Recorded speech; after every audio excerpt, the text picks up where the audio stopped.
আলাইকুম রহমতুল্লাহি ওয়া বারাকাতুহু। আলহামদুলিল্লাহি ওয়াহদা ওয়াসসালাতু ওয়াসসালামু আলা মান লা নাবিয়্যা বা'দা আম্মা বা'দ। দেশ এবং দেশের বাহির থেকে যারা আমার এই ভিডিওটি দেখবেন, আজকে খুবই গুরুত্বপূর্ণ একটি আমল সম্পর্কে আলোচনা করব। সে আমলটি হলো এই: কেউ যদি পবিত্র জুমার দিন এই দুরূদটি মাত্র ৮০ বার পড়ে, তাহলে আল্লাহ তাআলা ওই সমস্ত বান্দাবান্দির আমল নামা থেকে ৮০ বছরের গুনাহ খাতা আল্লাহ তাআলা মাফ করে দেয়। সুবহানাল্লাহ।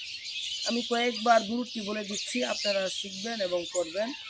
পবিত্র জুমার দিন আসরের নামাজের পর ওই জায়নামাজে বসে আমলটা করবেন। আল্লাহুম্মা সাল্লি আলা মুহাম্মাদিন নবিয়্যিল উম্মি ওয়া আলা আলিহি ওয়া সাল্লিমু তাসলিমা।